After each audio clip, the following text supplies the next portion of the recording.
Olá, aqui é o professor Bruno, instrutor aí de biologia. Estou aqui hoje para falar um pouquinho com vocês sobre o processo seletivo do SESI, né? Vamos analisar algumas questões aí de ciências. O professor Felipe, né?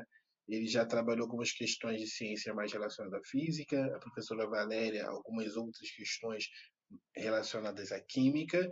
E hoje eu vou estar aqui falando com vocês sobre questões relacionadas aí à biologia, né? Pelo que eu analisei aqui, em três avaliações anteriores aí do SESI, a maior parte das questões são relacionadas aí à química e à física.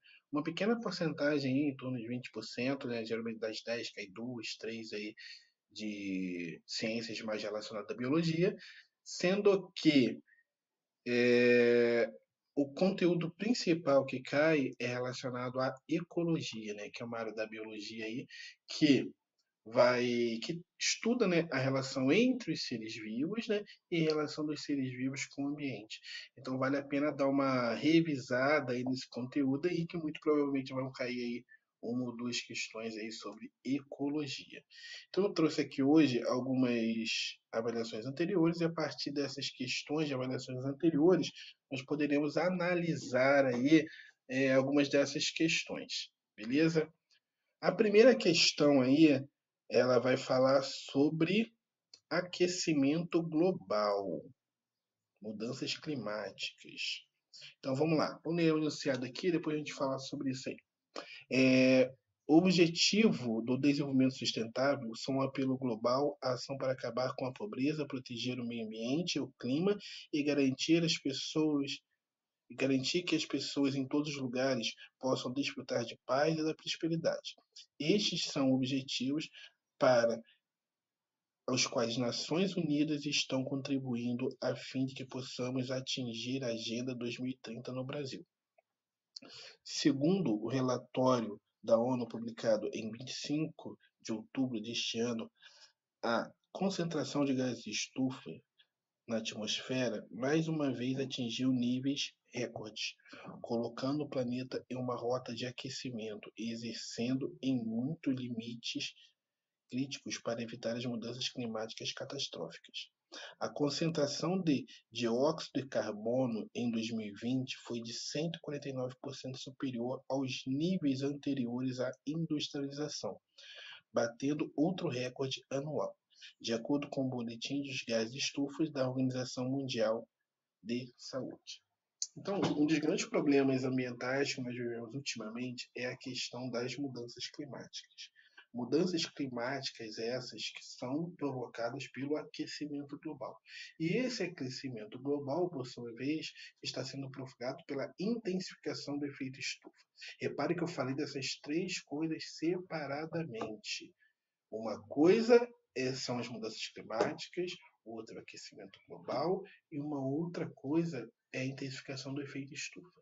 Então são três coisas diferentes, mas que estão intrinsecamente relacionadas. Uma provoca a outra. Então, antes de falar dessas três, vamos falar um pouquinho sobre o que é o efeito estufa. Então, o efeito estufa é um fenômeno natural onde gases que compõem a atmosfera, que formam o que é chamado de gases, estufas, retém parte da radiação solar. Então acontece o seguinte: a radiação solar, quando ela bate na superfície da Terra, ela é refletida de volta para o espaço. Então esses gases estufas, eles fazem o quê? Rebatem parte dessa radiação de volta para o planeta. O que é bom, porque mantém a temperatura do planeta em torno aí de 15 graus Celsius, né? Que é uma temperatura compatível com a vida como nós conhecemos, pelo menos. Então, ocorreu que, após a primeira Revolução Industrial, que se baseou na invenção da máquina a vapor, queima de carvão e tal, começou a se queimar combustíveis fósseis, entendam, carvão e petróleo, de maneira que nunca havia sido feito antes. Então esse é um fator novo. E toda vez que você queima alguma coisa, não é diferente com os combustíveis fósseis, é liberado gás carbônico. que é o principal gás causador do efeito estufa. Então, o que se tem visto nos últimos anos é um aumento da concentração de gás carbônico na atmosfera, o que é chamado de intensificação do efeito estufa. Quanto maior for a intensificação do efeito estufa, maior vai ser a quantidade de radiação solar que vai ser retida no planeta, o que por sua vez provoca um aumento da temperatura global. Esse aumento da temperatura global que nós chamamos de aquecimento global. Esse aquecimento global, por sua vez, ele pode provocar mudanças no clima. Clima é um estado atmosférico que se mantém padronizado com o passar do tempo. Isso só pode ser possível se a temperatura média global for mantida. Se você aumenta a temperatura, você cria um novo padrão de clima. E esse novo padrão de clima que é chamado de mudanças climáticas. Mudanças climáticas essas que a biodiversidade não é capaz de acompanhar. Então, as mudanças climáticas elas provocam um desequilíbrio ambiental que pode acarretar em extinção de espécies ou dispersão de espécies para outros lugares, que por sua vez vai causar todo um desequilíbrio na comunidade biológica de um determinado lugar. Você pode provocar alagamentos de outras áreas devido ao aumento do nível do mar, aumento da temperatura. Você vai provocar, por exemplo, um dos efeitos das mudanças climáticas, do aquecimento global, o derretimento das geleiras polares, o que por sua vez aumenta o nível do mar, né? E aí são várias e várias questões que podem acontecer. Então vamos dar uma olhada aí que já passaram 7 minutos só falando aí da introdução. Eu nem vi qual é a questão. Né? Então vamos lá. O objetivo do desenvolvimento sustentável número 13 tem como meta adotar medidas urgentes para combater alterações climáticas e os seus impactos. Esse objetivo trata dos problemas das mudanças climáticas, muito já discutidas no mundo. Considerando os dados apresentados, uma das medidas que poderia ser adotada para combater as mudanças climáticas é. Então, olha, as principais medidas para evitar as mudanças climáticas ou combater as mudanças climáticas é a redução da emissão de gases estufas. E isso só é possível através de uma mudança na matriz energética ou uma utilização de matriz energética mais diversificada, que não seja tão dependente da queima de combustíveis fósseis. Então, a resposta é simples, é diminuir a emissão de gases estufas, que está relacionada à queima de combustíveis fósseis. Então, é substituir esses combustíveis fósseis de energia suja por fontes de energias limpas e renováveis, como energia eólica, por exemplo. Então, vamos dar uma olhada aí. E aqui já está grifado aí, provavelmente é a resposta. Então, melhorar a eficiência energética? Uhum.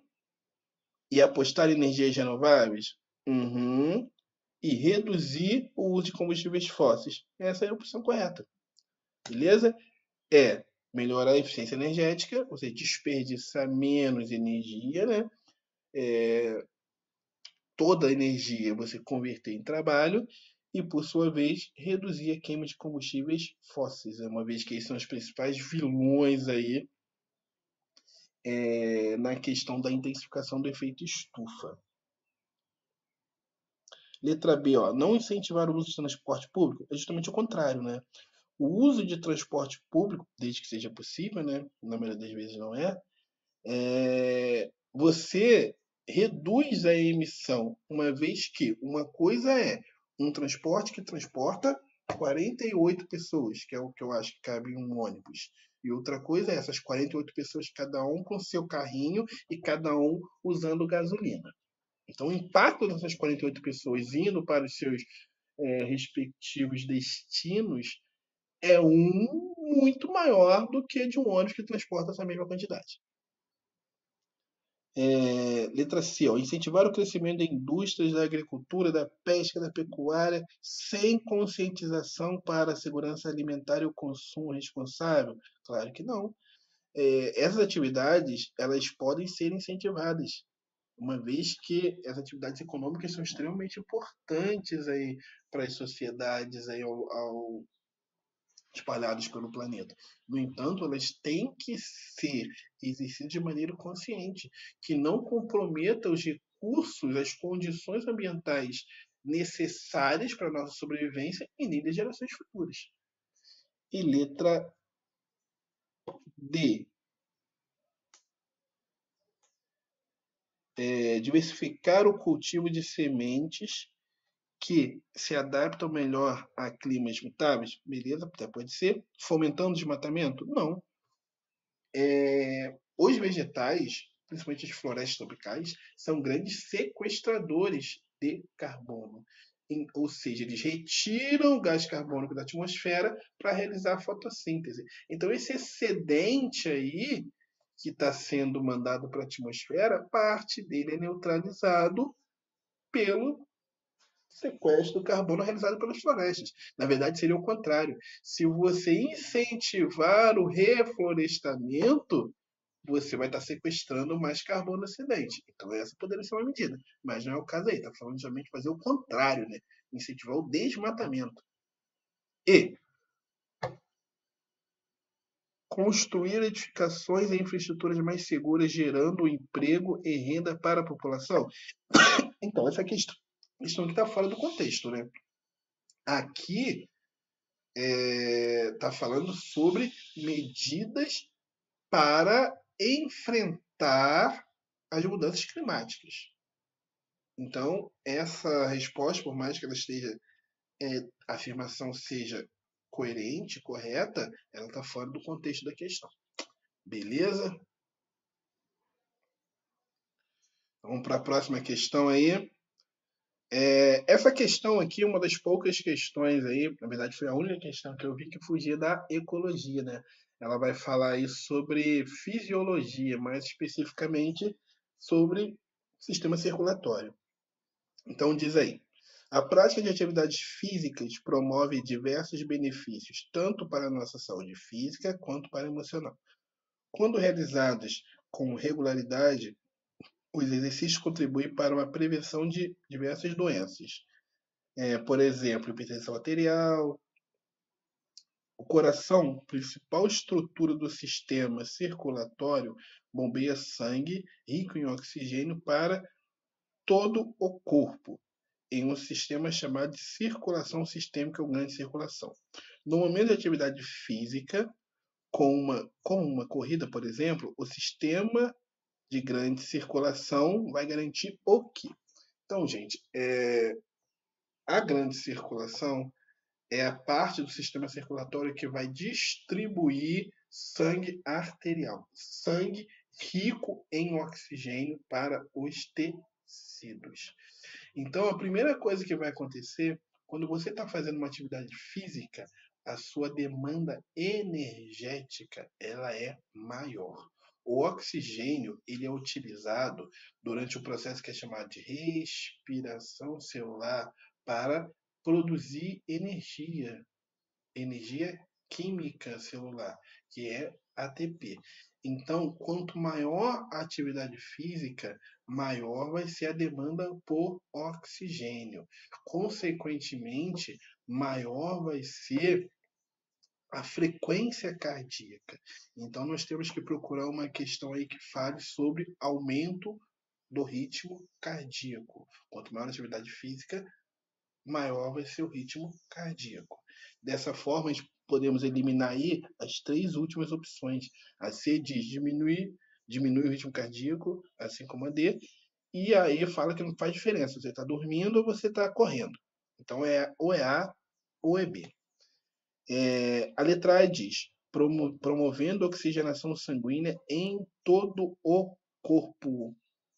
Já a letra B diz que aumenta a quantidade de gás carbônico. Então, a grande circulação ela vai distribuir o oxigênio e recolher resíduos metabólicos, que no caso aí é o gás carbônico. Então, não. A resposta aí só pode ser a letra A, que é aumento da frequência cardíaca, promovendo uma maior oxigenação dos tecidos, de forma que garanta que esses tecidos possam produzir mais energia. Beleza? A outra questão que nós temos aí, ela vai falar aí sobre relações ecológicas, né? Relações ecológicas é uma parte da ecologia que vai falar sobre a relação que existe entre as espécies, beleza? E aí são várias as relações ecológicas que são distribuídas aí, que podem ser classificadas de duas maneiras. Relações ecológicas entre organismos da mesma espécie, como nesse exemplo aí, são chamadas de relações intraespecíficas. E já relações entre organismos de espécies diferentes são chamadas de relações interespecíficas, beleza?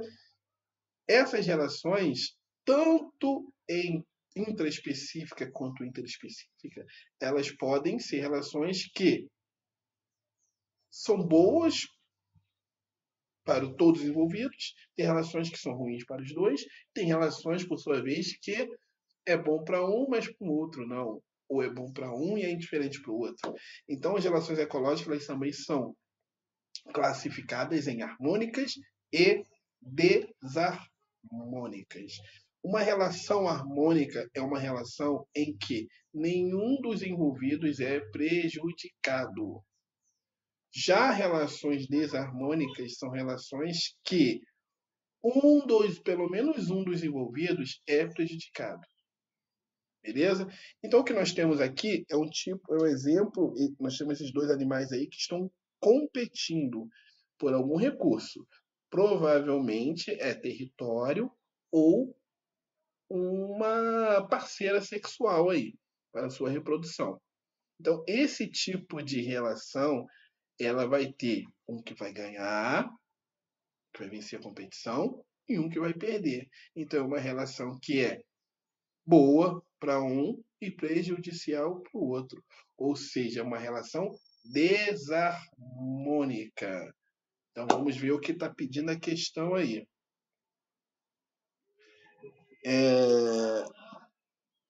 As relações ecológicas são interações entre seres vivos que podem ser prejudiciais ou benéficas para os indivíduos de uma mesma espécie ou de espécies diferentes em determinado ambiente. A competição é uma relação ecológica onde os organismos disputam espaço, alimentação ou reprodução. Ela pode envolver indivíduos de uma mesma espécie ou de espécie diferente. Sendo assim, ela pode ser definida como A, benéfica para ambos os participantes? Não, uma vez que alguém vai perder, né? B, benéfica para um participante para o outro também? Não, eles estão disputando ali, e no caso, eles estão disputando fisicamente, né? Provavelmente alguém vai sair ferido dali, os dois vão sair feridos, mas um mais ferido que o outro. Talvez até um venha acabar vindo a óbito, né? Então não tem como ser neutro para o outro, não. C, prejudicial para um participante, é para quem perde, e benéfica para o outro que ganha. Essa é a resposta correta, beleza? Próxima aí.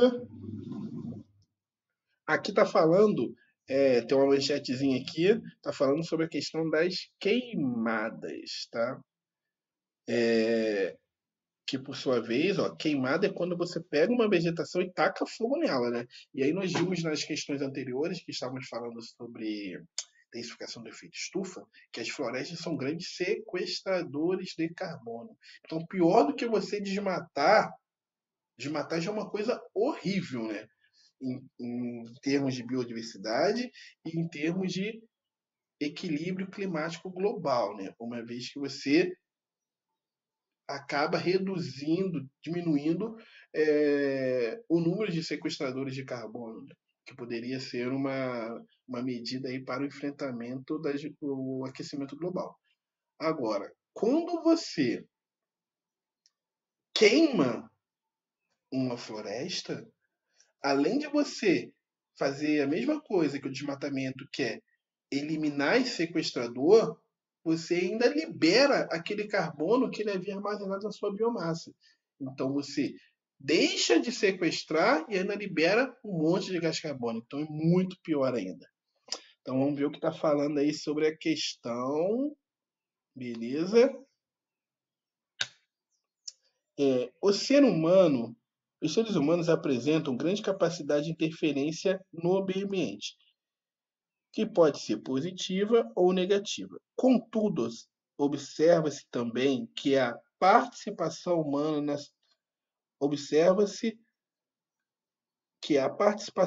na sobrevivência da espécie ocorre em todos os casos, exceto quando.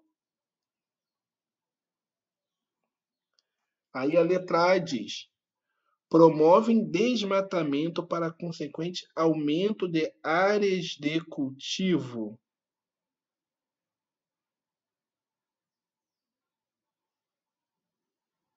Promove desmatamento para consequente área de cultivo. B. Impedem caça indiscriminada de animais. Evitam as queimadas e a deterioração dos recursos naturais e diminuição da biodiversidade. D. Protegem as áreas de reserva ambiental e, consequentemente, sua fauna e flora que podem sofrer biopirataria. E promovem o monitoramento das espécies ameaçadas. Então, essas 4 últimas opções aqui são ações humanas positivas, né, que visam a manutenção aí da biodiversidade. Agora, já a opção A é a que está relacionada aí diretamente a uma ação negativa e que está relacionada à reportagem anterior. Então a opção correta é a letra A. Aí, beleza? Próxima questão ela vai falar sobre biodiversidade. Na verdade, essa vai ter a biodiversidade. Esse textinho aí vai estar relacionado às 2 próximas questões aí. Então, a biodiversidade é a variedade de seres vivos na Terra e os ecossistemas aos quais elas pertencem, que fornecem oxigênio, água, alimento e inúmeros outros benefícios. Nos últimos 40 anos, a quantidade de espécies existentes no planeta vem diminuindo drasticamente, conforme o gráfico apresentado. Beleza? Então, nós temos uma questão aqui que tem gráfico. Está falando sobre biodiversidade. Biodiversidade, que é a variedade de espécies que vivem em determinado lugar, em determinado período de tempo. Né? Isso porque sempre quando for definir a biodiversidade, é importante que ela seja relacionada a isso.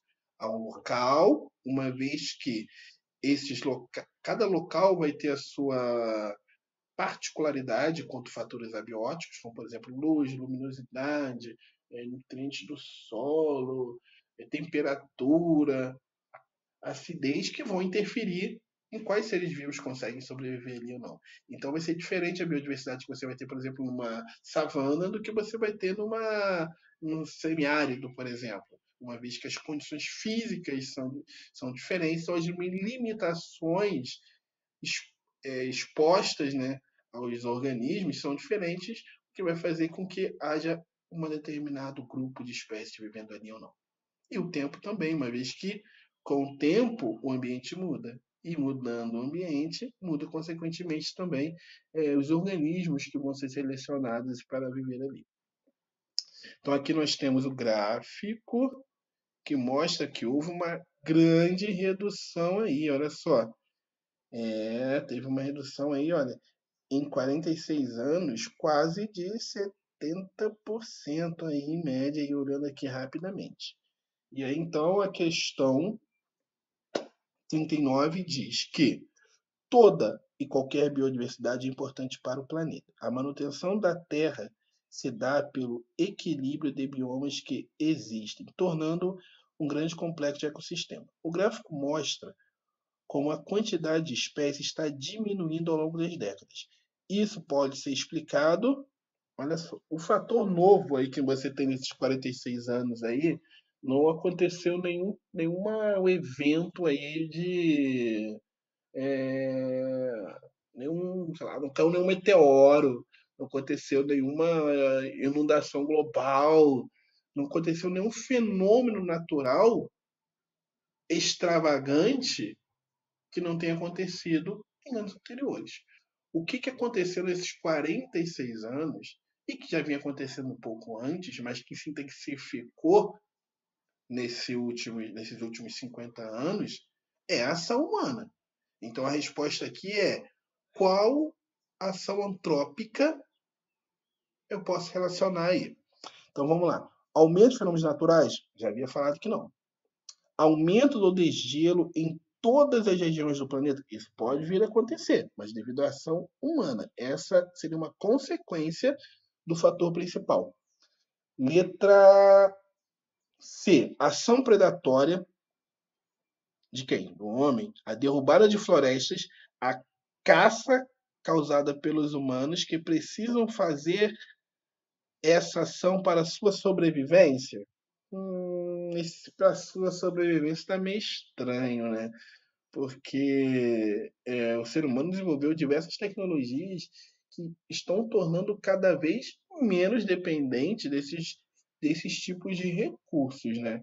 Então, essa ação predatória, derrubada de floresta, caça, ela está muito mais relacionada às atividades rela- relacionadas ao sistema capitalista vigente do que uma questão de sobrevivência. Os homens da caverna tinham que fazer isso mesmo, né? Eles tinham que caçar porque senão não tinham o que comer, por exemplo, e tal. Eles não tinham tecnologia que potencializavam a produção de alimentos como nós temos hoje. Então vamos deixar isso aí no stand-by. Letra D. Ação predatória, ó, começa igual. Derrubada de floresta e a caça causada pelo homem, que desconsideram a importância da biodiversidade para o mundo. Essa aí é a opção correta, gente.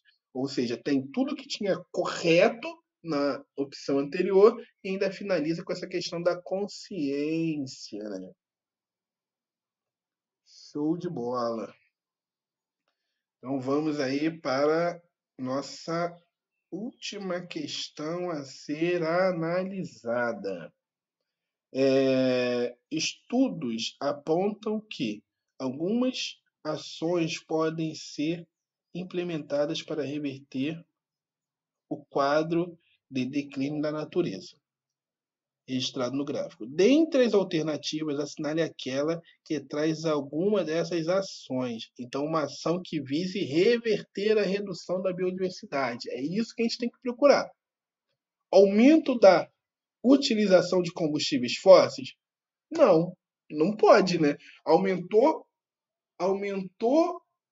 a utilização de combustíveis fósseis, vai estar liberando mais gases estufas. Liberando mais gases estufas, vai intensificar o efeito estufa, aquela sequência que eu falei lá no começo da aula. Vou já dar uma fechada aqui. Ou seja, usa mais combustíveis fósseis, intensifica o efeito estufa, provoca o aquecimento global, provoca de mudanças climáticas essas que vão afetar diretamente a biodiversidade, uma vez que os seres vivos não terão tempo suficiente para para se adaptar a essas mudanças. Então, afora a letra A. Construção de barreiras selvagens. A construção de barreira nunca é uma coisa legal, né? Porque você impede, né, a interação, você limita a interação entre as espécies, né? Letra C. Proteção de áreas selvagens. Tá, beleza. Produção de maneira sustentável. Isso aí, né? Lembrando que atividades econômicas têm que acontecer, mas de modo sustentável. Permitirão uma manutenção do manejo sustentável das espécies existentes. Vamos lá. Proteção de áreas selvagens e a produção de maneira sustentável permitirão uma manutenção do manejo sustentável das espécies existentes. Pode ser essa daí. Vamos ver a letra D. A produção de áreas selvagens começa igual e a produção de maneira sustentável, o que permitirá ao homem explorar a natureza sempre que precisar, garantindo a sua sobrevivência. Volta na questão, explorar a sobrevivência. Não é essa a opção. Então, a opção mais correta é a letra C, que diz aí, olha, proteção de áreas selvagens, então proteger aquelas áreas que são mais sensíveis, produção de maneira sustentável, que permite o manejo aí sustentável das espécies existentes. E a letra E está fora completamente, né? Aumento de desmatamento. Existem organismos que dependem dos vegetais. Só de você reduzir, só de você aumentar o desmatamento, você já elimina várias espécies vegetais. Consequentemente, vários herbívoros vão morrer. Consequentemente, vários carnívoros também vão morrer por falta de alimento. Ou seja, você provoca uma quebra na cadeia alimentar, que por sua vez vai reduzir o número de espécies. Com isso, pessoal, desejo para vocês muita sorte nessa avaliação, que vocês consigam o objetivo de vocês, que é ingressar nessa instituição de ensino de qualidade aí, que é o SESI, e espero ter contribuído aí para que esse objetivo seja conquistado, né? Então, quem gostou aí, dá like aí no vídeo, compartilha aí com os colegas de vocês aí, que estão almejando aí ingressar no SESI do ensino médio. Beleza? Valeu, até, um abraço.